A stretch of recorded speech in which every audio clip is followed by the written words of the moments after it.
we might be able to finish this on time. And then I have to edit the whole thing, and then I'm gonna kill myself. It's fine. Modern memes can let me say anything these days. Alright,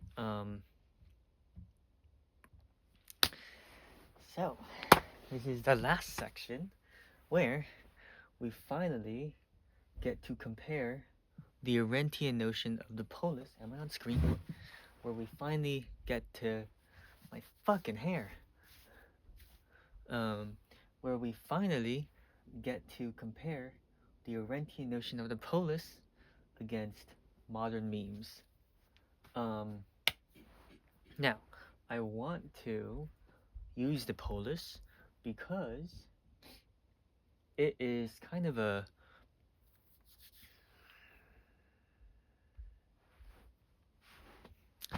what is it? I swear I had it here.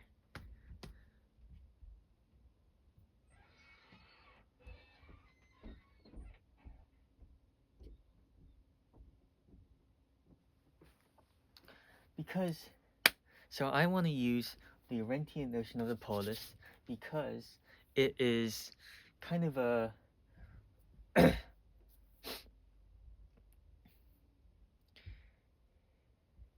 it's a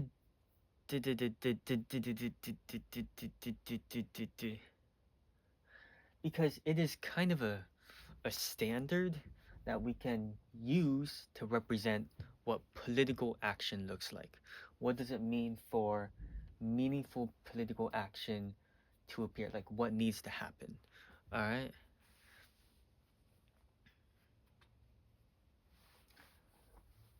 And if you've done your reading on Arendt's works, you might come away with a deeper understanding based on what we have here. All right. So each line here, separated by dotted lines, is kind of a difference between polis and memes. And I'll go through each one, and then at the end, we'll draw our overall conclusions. Because, yes. I hate to be happy. I just want to get this over with. Okay, so first off, the polis, and this is one of the most important of Arendt's little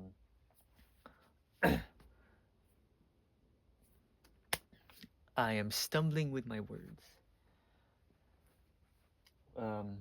Her assertions, let's say. So this is one of her more fundamental assertions here about the polis, is that the polis is not a physical thing.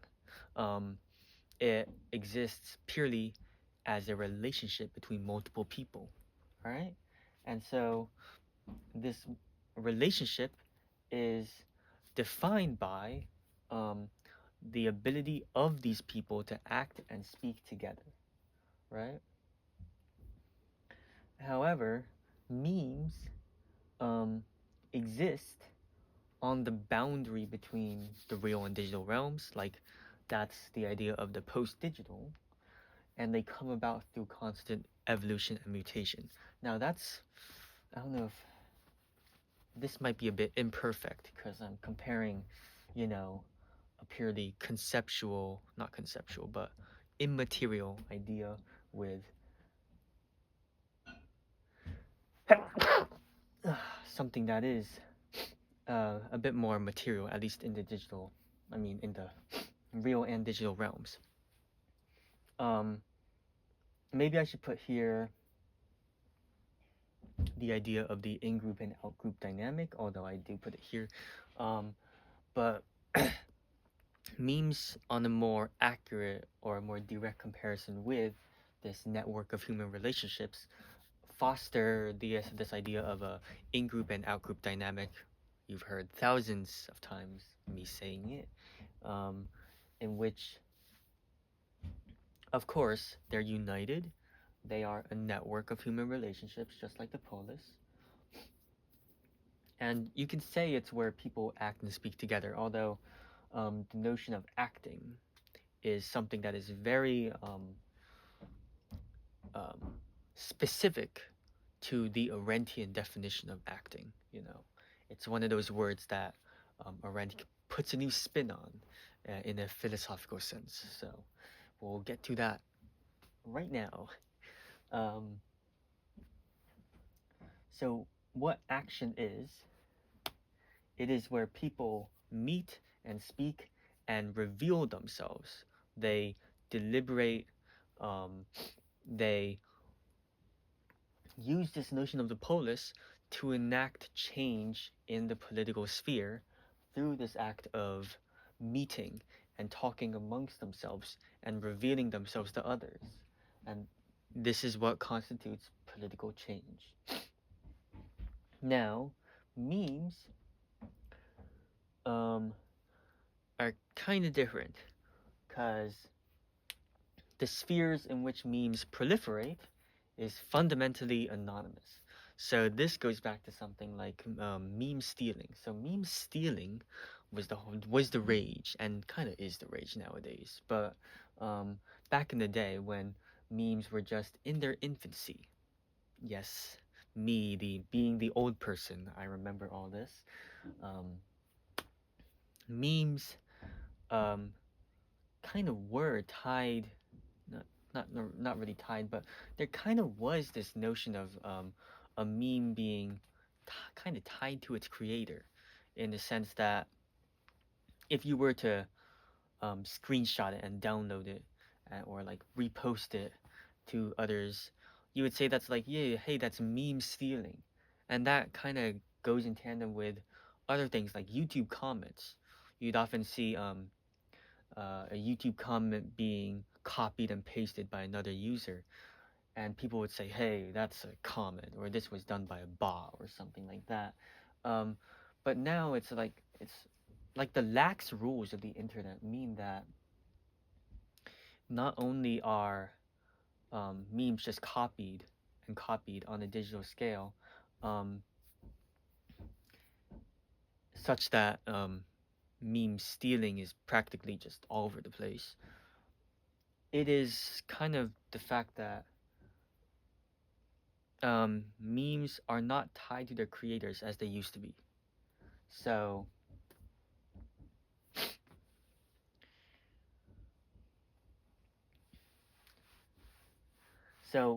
it was all about, I remember Schiefman's papers talked about this, where memes were constantly being reposted and shared willy-nilly without any regard for like citations. You never have to cite a meme, right? So it's always this notion of anonymity, which goes into direct conflict with this act of revealing themselves. Like action in the Arendtian sense always constitutes revealing oneself to this polis.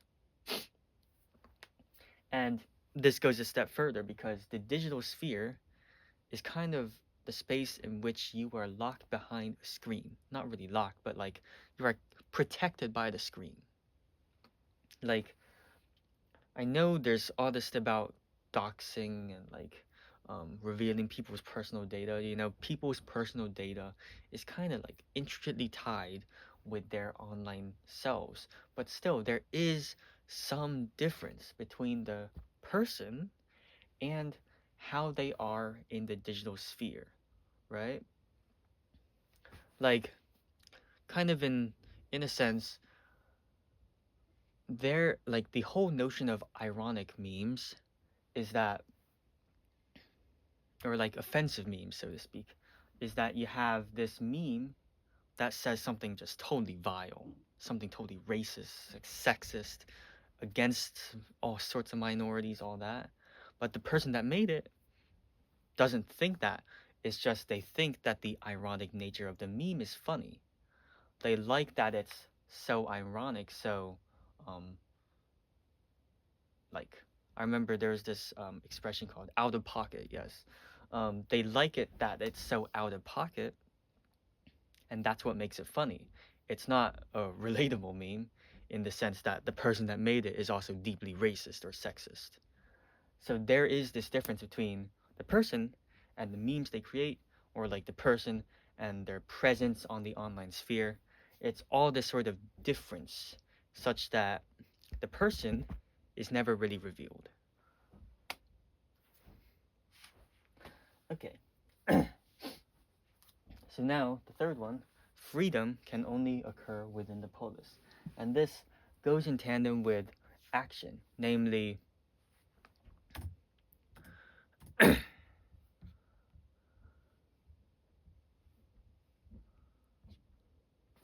me a second.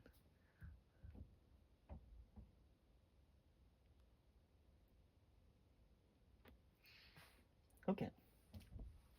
And this goes within this is with action in that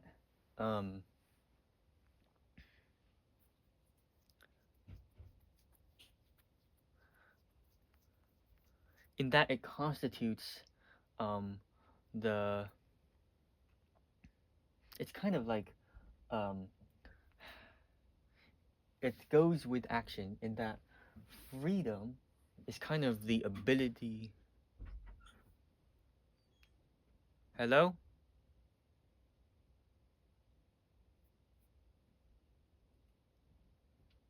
Hello? I'm still doing it. 你几点下来要吃东西？ 15 minutes.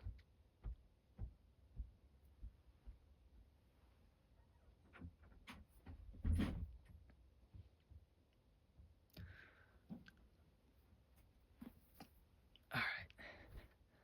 Okay. So, let's pretend nothing happened. So freedom is very much tied to the Arendtian notion of action, and that freedom you can understand as the ability to do action. So if you don't have freedom, it kind of means you can't really act in the Arendtian sense, meaning you can't meet with people, can't speak with them, and can't really reveal yourself to these people. And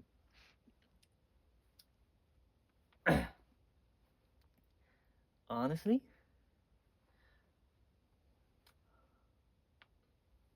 I remember no, not Arendt, Hristova. Hristova's article goes kind of into a bit of this, in that during the Occupy movement, when they were, when the online community was sharing all these memes of Occupy, what was happening was that the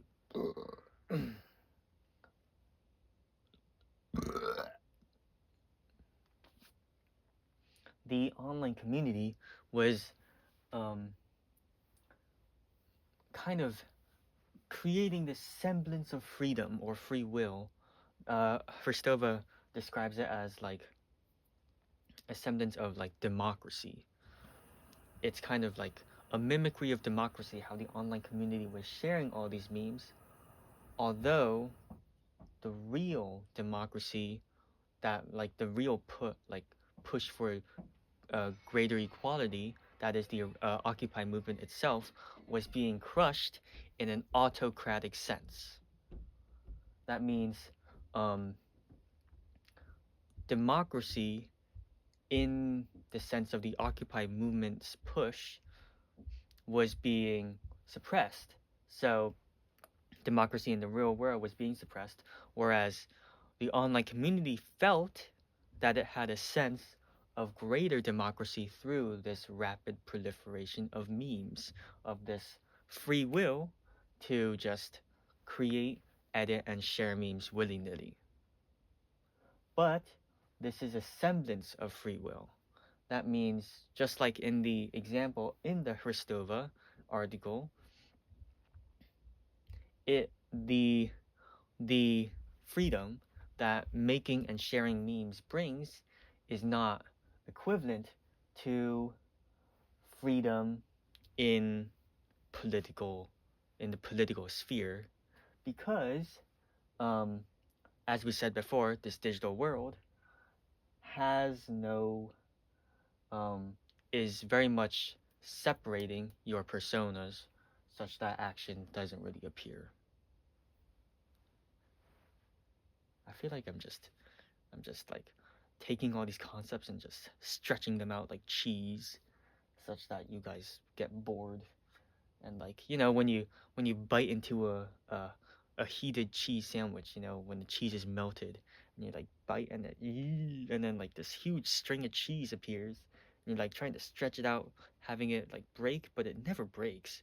And you have to do that thing where like pick at it, and like maybe it like um pulls the whole glob of cheese within the sandwich up, and then like suddenly you have a sandwich with no cheese. And like, this is a terrible analogy, never mind. Okay. um so another one is that the polis requires a difference in perspectives. We were going back to the notion of action, right? And this is where people meet and speak and reveal themselves, but it isn't really action if all these people uh have the same worldview, or have the same opinions about something. Action is, well, the polis is sustained through action, but action between different people with different opinions. And this is um, kind of central to the notion of the polis, because this difference in opinion allows for, um, reconciliation between otherwise hostile viewpoints, but also just an ability to, give me a second.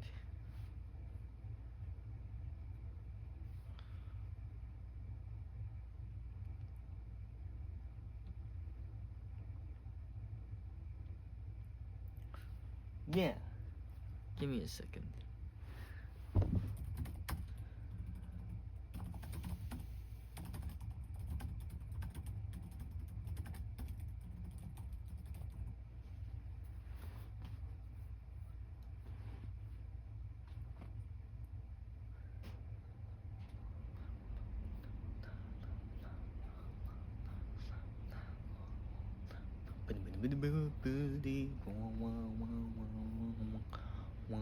Oh, it's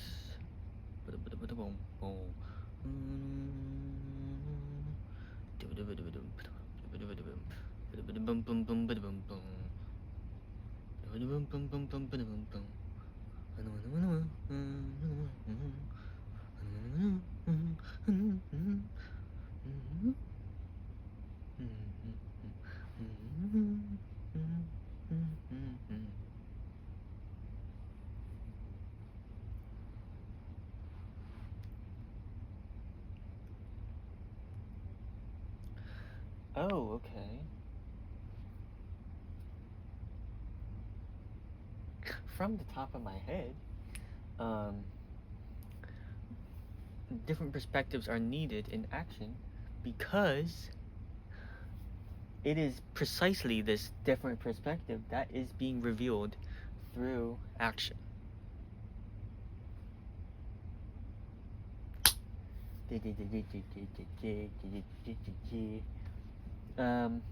However, in memes, the in-group and out-group dynamics serve not to provide a difference in perspectives, but actually make people conform to the same perspective, right? Because remember, an in-group and out-group dynamic means that those in the in-group unite themselves over some common meme or um, game or whatever, but whatever dominant opinions are in there kind of like go through an echo chamber, in which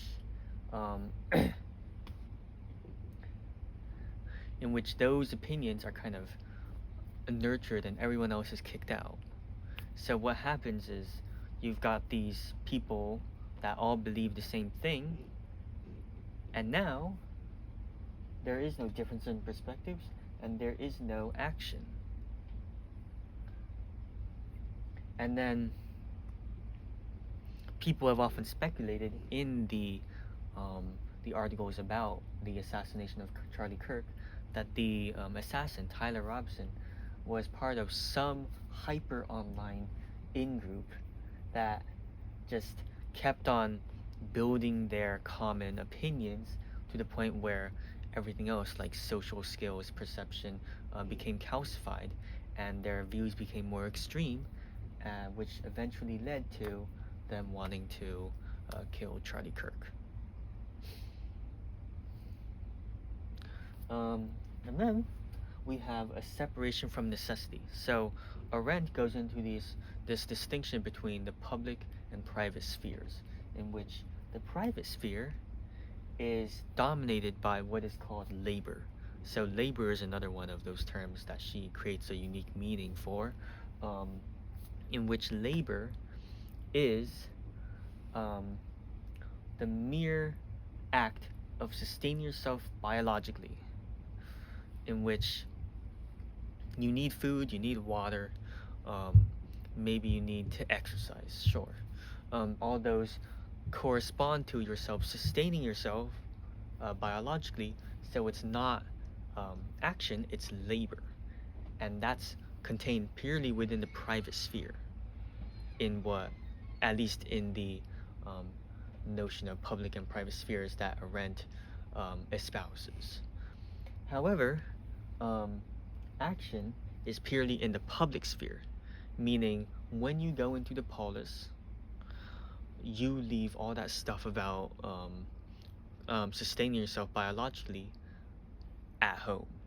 You then have to focus purely on how to, you know, enact action, do all this stuff to sustain, um, to sustain political action, right? In that sense, you can leave all that stuff about yourself as a biological human being at home, pretty much.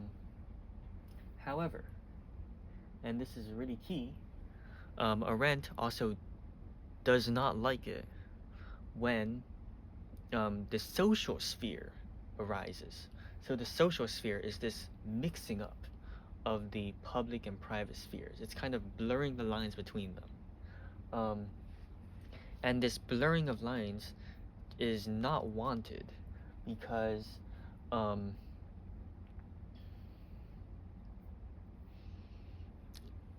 I will check that.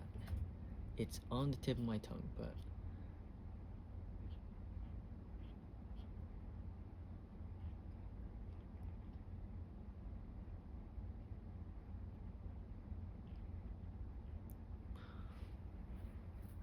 I see. So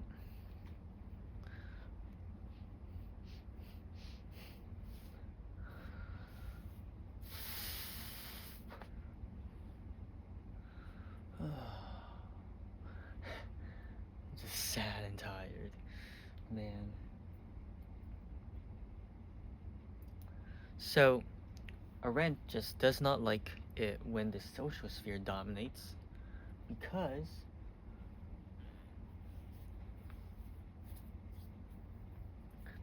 it involves all these things that we talked about.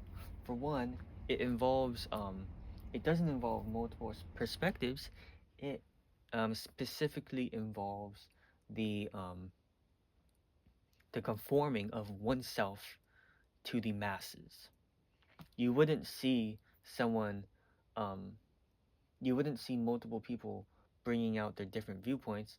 You would see everyone just conforming to the same opinion, regardless of, um, yeah, due to, yeah, and that is precisely to do with the in-group and out-group dynamics.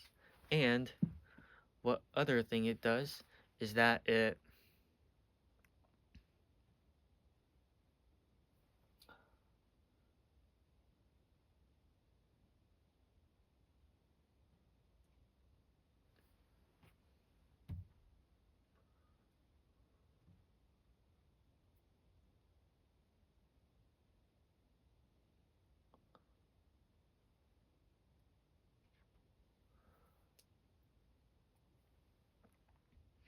was that it substitutes action for something else called behavior.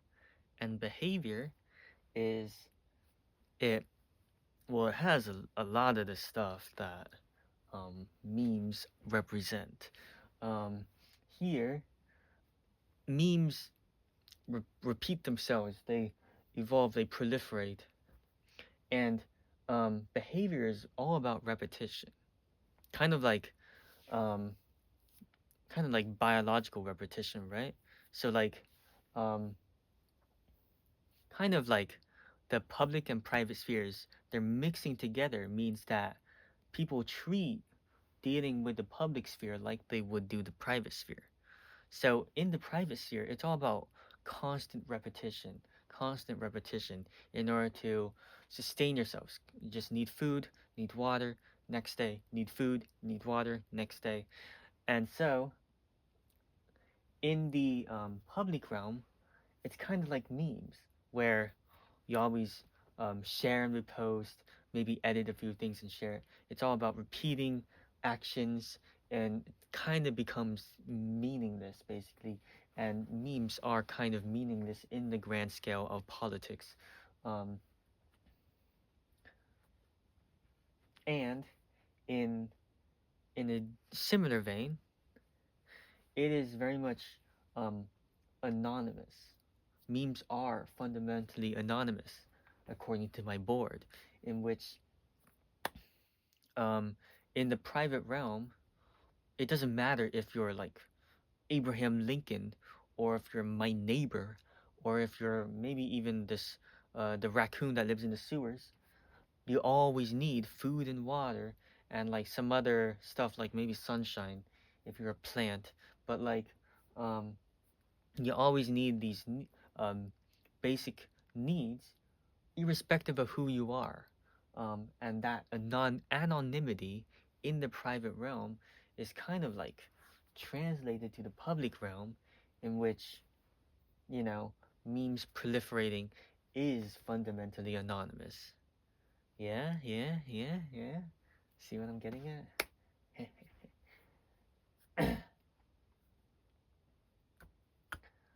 And so here, I give something else in regards to necessity, and that is the post-digital and the need for memes as a source of catharsis and relief among the hugely uh, depressing nature of modern life and modern perception.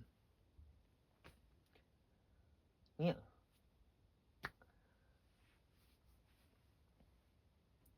And finally, the last one I'll get to is that the polis is ephemeral. And I told you guys earlier that it is sustained through action. So if action is not done anymore, then the polis dies, right? However, in memes, it is true that each meme has a very short lifespan, and that is becoming even more true as time goes on.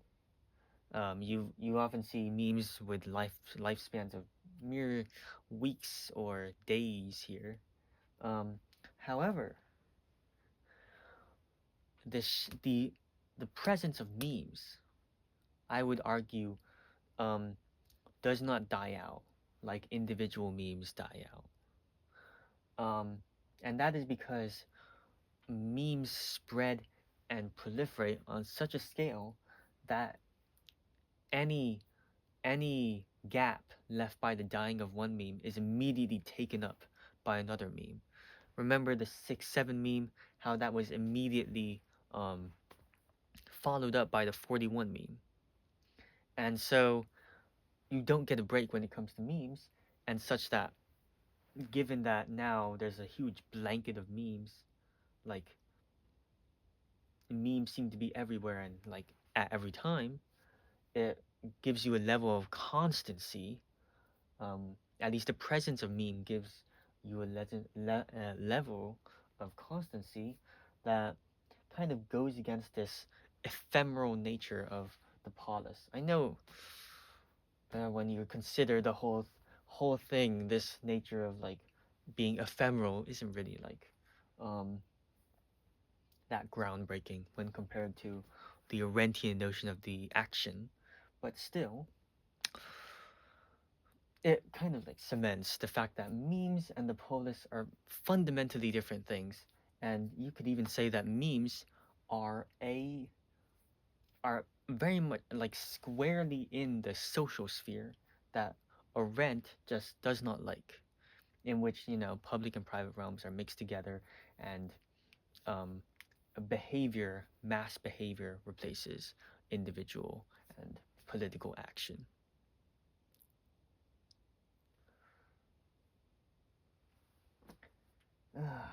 Thank God I'm done with this.